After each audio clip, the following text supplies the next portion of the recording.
बिस्मिल्लाहिर्रहमानिर्रहीम dear students अस्सलाम वालेकुम। در ویدیوی گذشته ما شما درباره اتریبیوتس خواندیم. اخیری تاپیک ما شما اتریبیوت بود.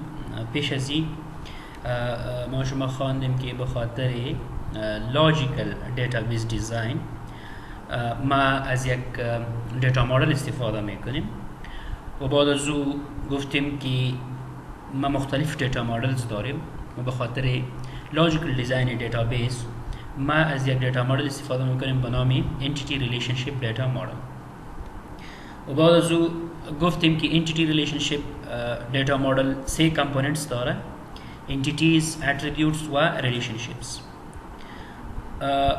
و انتیتیز خواندیم که سترونگ انتیتی وجود داره، ویک انتیتی وجود داره، فرقش خواندیم. صحیح؟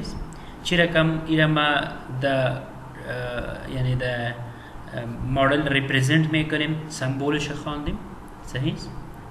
و بعد از او اتریبیوتس خواندیم که اتریبیوت چی است. صحیح؟ و چند نوع اتریبیوتس خواندیم که از جمله او سیمپل اتریبیوت و کامپوزایت اتریبیوت خواندیم. معنای سیمپل اتریبیوت چی است؟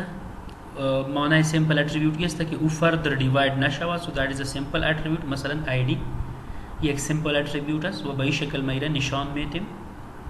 کامپوزایت اتریبیوت خواندیم که او فردر هم دیواید شود. صحیح؟ مثلا اگر شما اینجا ببینید ادرس و نیم، این دو اتریبیوتس است که فردر دیواید شده میتونه. مثلا نیم، فرست نیم، میدل نیم، لاست نیم. و اتریبیوت که است شاید دو استریت نمبر و هاوس نمبر و مثلا زون و دیگه چیزها هم بیاید، او فردر هم دیواید شده میتونه. درست است؟ سو این ما شما دو نوع اتریبیوتس خوانده بودیم. امروز پیش میریم و بعض انواع دیگه اتریبیوتس است که او را میخوانیم. صحیح؟ یک اتریبیوت می باشه او را سینگل ویلیو اتریبیوت میگه و دیگر اتریبیوت به نام ملتی ویلیود اتریبیوت وجود داره. صحیح؟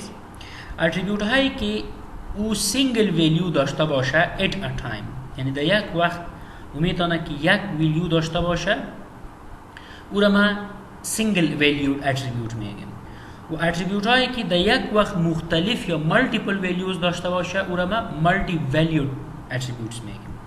فور اگزامپل هابی یک اتریبیوت استودنت است که استودنت کدام هابیز داره. صحیح؟ یا مثلا سکیلز. صحیح؟ مهارت ها یک امپلوی یا یک کارمند چی است؟ سو یک ملتی ویلیود اتریبیوت است. صحیح؟ ممکن است که یک استودنت چندین هابیز داشته باشه. صحیح؟ استودنت یک انتیتی است، درباره این مثلا ما انفارمیشن استور میکنیم، درباره هابیزشان ما میخوایم که درباره او هم انفارمیشن استور کنیم. سو هابی یک اتریبیوت شد، یک خصوصیت استودنت شد. ولی این هابیز ملتیپل ویلیوز داشته میکنه. مثلا یک استودنت است که فوتبال هم پلی میکنه، استودنت است ریڈنگ بوکس هم میکنه، این هابیشان است. اوتینگ، صحیح، چکر میره، این هابیشان است. مثلا تلاوت میکنه، این هابیشان است. صحیح؟ مثلا میره و فرندز خود میبینه، این هابیشان است. صحیح؟ سو ببینید که هابیز ملتیپل ویلیوز داره. درست است؟ سو به همین ترتیب اگر امپلوی را ببینیم، سکیلز یک امپلوی این ملتیپل ویلیوز داده یعنی میتونه که یک امپلوی است مثلا لیتس سی او بلد است، یک پروگرامر است امپلوی و او بلد است با جاوا هم بلد است. صحیح؟ سکیلز جاوا هم داره، سکیلز پی اچ پی را هم داره، مثلا سکیلز اس کیو ال سرور هم داره، او را میفهمه. صحیح؟ پایتون هم میفهمه. ببینید که این امپلوی مختلف سکیلز داره. صحیح؟ و دیگر طرف اگر ببینیم سینگل ویلیود اتریبیوت، او اتریبیوت میگه که او در یک وقت یک ویلیو داده میتونه. مثلا یک استودنت است، نامی او، سو استودنت یک نام داره، name of the student، father name of the student یک نام داره. designation یک، مثلا اگر یک امپلوی است designationش یک میشه، مثلا یا او یا آی تی منیجر است، یا مثلا او پروگرامر است، یا مثلا او درایور است. designation او چیست، چی حیثی چی کار میکنه. درست است؟ سو ایره سینگل ویلیو اتریبیوتس میگه. درست است؟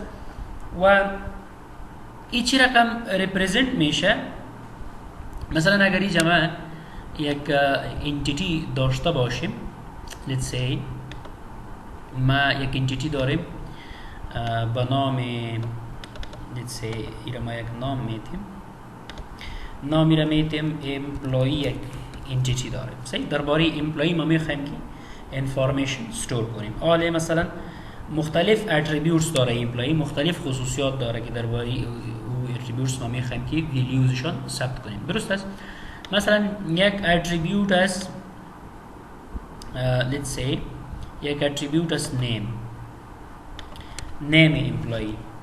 Say so name of the employee, this is single value attribute. این single value attribute است. در یک وقت یک value ای داده میتونه، صحیح؟ یا استور کرده میتونه. مثلا یک اتریبیوت یعنی امپلوی یک دیگه اتریبیوت است. مثلا let's say ما میگیم که skills of employee. سو ببینید skills ملتی ویلیود اتریبیوت است. باز ملتی ویلیود اتریبیوت با سینگل اول ای شو نمیشه، او با این رقم شو میشه که او باید این رقم ما را شو کنیم. اگر او ملتی ویلیود اتریبیوت باشه ما این کمی کلانتر میسازیم.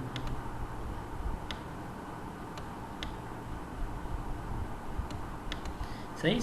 این رقم که او دو خط می داشته باشه. صحیح؟ اگر این ما ادیت تکست کنیم و ایرا میگیم که ای skills است. صحیح؟ سو یک کمی کلانش میکنیم. Okay. So now skills is a multi-valued attribute and name is a single value attribute. صحیح؟ و مع سمبول که میبینیم که مثلا این سمبول چی رقم است، از اون ما میفهمم که این ملتی ویلیود است یا سینگل ویلیود. صحیح؟ سو اگر سینگل ویلیود باشه single اول، اگر ملتی ویلیود باشه so it will be represented with این رقم دو خط two اول. صحیح؟ یا مثلا دو دایره دو باردرز می داشته باشه این اول. صحیح؟ so this is multi value. This is how we represent it in the ER model. درست است؟ خب پیش میریم. بعضی دیگه اتریبیوتس هست به نام stored attribute و derived attributes. صحیح؟ نورمالی attributes که می باشه او stored attributes می باشه. درست است؟ اکثر attributes stored attributes می باشه. مثلا attributes که یک user store میکنه، صحیح؟ او را ما stored attributes میگیم. سو بعضی وقت چی میشه که بعضی اتریبیوت استور نمیشه، او کمپیوت میشه. صحیح؟ مثلا let's say که ما یک چی داریم اینجا let's say یک همین ما کاپی میکنیم می student و تمام خصوصیات شد یا میجا ما باید کار میکنیم. خیر که store attribute و چی رو میفهمیم. صحیح؟ خب مثلا اینجا student یک دیگه attribute داره، کنترل سی میکنیم، میره کنترل میکنیم. student یک دیگه attribute داره. صحیح؟ و نام این attribute چیست؟ date of birth. صحیح؟ این date of birth ما میخوایم که date of birth student هم store کنیم. صحیح؟ حالا ببینید اگر این student let's say this student was born on a date like for example let's say ما یک تاریخی جا نوشته میکنیم، سو ما یک تکست باکسی جا نوشته جور میکنیم که دو تکست نوشته کنیم. خب مثلا یک student است او تاریخ پیدایش این student مثلا است let's say 6th of May and 1992. صحیح؟ این تاریخ پیدایش است. حالا ما میتونیم که از این تاریخ ایج استودنت بکشیم. صحیح؟ یعنی ایج ما استور نکردیم، ایج ویلیو را ما استور نکردیم. خب ما میتونیم که از این تاریخ از این دیت آف برد ایجش بکشیم. چطور؟ که ما تاریخ امروز میگیریم که تاریخ امروز مثلا از let's say 6 می سیست و 2020 این تاریخ امروز است مثلا. درست است؟ حالا ببینید از این تاریخ که این تاریخ تفریق شود ایج می آید. سیست؟ مثلا 28 سال می آید. از این تاریخ که این تاریخ ما تفریق کنیم و ما یک ویلیو میده سیست و او ویلیو چند می باشه؟ 28. حالا ببینید این 28 ایج ای محصول است و این ایج ما یعنی انتر نکردیم، این ما استور نکردیم، این ما چی کردیم؟ کمپیوت کردیم، کلکولیت کردیم. سو این رقم اتریبیوتس که او کلکولیت میشه و یوزر او را استور نمیکنه سیست او را ما چی میگیم؟ derived attributes میگیم و attributes که یوزر استور میکنه او را چی میگیم؟ store attributes میگیم سیست. So normally attributes are store attributes, that is their values are stored and exist as such from the database. However, sometimes attributes values are not stored. مثلا age ما store نکردیم. So that is a derived attribute, such as they are computed or derived based on some other value. سیست. So ما age چطور کلکولیت کردیم؟ از date of birth کلکولیت کردیم، از یک ویلیوی دیگه کلکولیت کردیم. درست است؟ So for example we may store the name, father name, address of the employee, but age can be computed from the date of birth. So age as date of birth compute میشه. و ببینید ایج یعنی چرا ضرورت است که ما ایج کمپیوت میکنیم؟ به خاطر که مثلا ما دیتا رو استور کردیم، امروز استور کردیم، امروز عمر یک احمد مثلا 28 سال است، ما انتر کردیم و ایج هم به شکل let's say stored attribute گرفتیم. 2 سال پس ایج احمد که است 30 سال میشه ولی اوجا استور چند می باشه؟ 28 سال. یعنی ما مجبور که او را اپدیت کنیم. از این خاطر هم باز این رقم اتریبیوتس که ویلیوی اونا کمپیوت میشه یعنی تغییر میشه و ما باید او را کمپیوت کنیم اپدیت کنیم، او اتریبیوتس هم چی میگیریم؟ derived attributes میگیریم. صحیح؟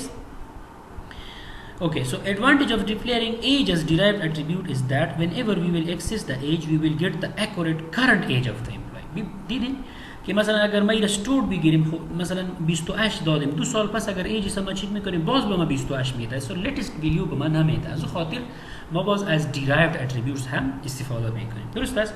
و در این شکل شما میتونید که derived attributes شما به این شکل represent میکنید. درست است که به شکل دات دات دات باشه. وقتی که دات دات دات شما میبینید و اینجا کدام نام نوشته می باشه شما میفهمید که این اتریبیوت derived attribute است. درست است؟ و این مختلف سیمبلز است که شما اینجا میبینید. سیمپل اتریبیوت به این شکل است، کامپوزایت اتریبیوت به این شکل است، ملتی ولیود به این شکل و derived اتریبیوت به این شکل است. صحیح؟ و نورمالی بسیار یعنی اکثر وقت اکثر اتریبیوتس که می باشه استورد اتریبیوتس می باشه. درست است؟ و یکان وقت شاید derived اتریبیوتس هم ما داشته باشیم. and here you can see که experience یک derived attributes است. صحیح؟ employee ID یک simple attribute است به خاطر که یک ویلیو را استور کرده میتونه. employee name یک simple attribute است. صحیح؟ میتونم مثلا ایرما ملتی یعنی کامپوزایت اتریبیوت بسازیم. درست است؟ ولی فعلا اینجا که شما میبینید این چیست در این سیناریو این سیمپل اتریبیوت است. ادرس شما میبینید که this is composite attributes. استریت نمبر و هاوس نمبر ای ساخته شده است. فردر ایرا ما دیواید کنیم. امپلوی کوالیفیکیشن شما میبینید که this is also a multi valued attribute. multi valued qualification is employee چیست؟ مثلا او یک لیسانس گرفته در کامپیوتر ساینس، یک لیسانس گرفته در انفارمیشن سیستم، دیگر لیسانس گرفته مثلا در پروژکت منیجمنت. صحیح؟ سو کوالیفیکیشن امپلوی میبینید. سو یو سی که هم در پروژکت منیجمنت لیسانس داره، هم در کامپیوتر ساینس لیسانس داره، هم در انفارمیشن سیستمز لیسانس داره. سو یو سی که او دیفرنت ویلیوز داره اینجا. و دیت هایرد با کدام تاریخی هایر شده. سو this is a stored attribute. و اکسپریانس شما ببینید که ما از اینجا ایرا کلکولیت کردم میتونیم. سو that's why experience is a derived attribute. ایرا ما derive میکنیم. از کجا derive میکنیم؟ از دیت هایر. درست است؟ سو این بود درباره attributes. انشالله در next ویدیو ما شما درباره relationships میخوانیم. صحیح که در بین entities کدام ریلیشنشیپس وجود داره و ریلیشنشیپس ما چطور میتونیم که ریپرزنت کنیم the ER data model.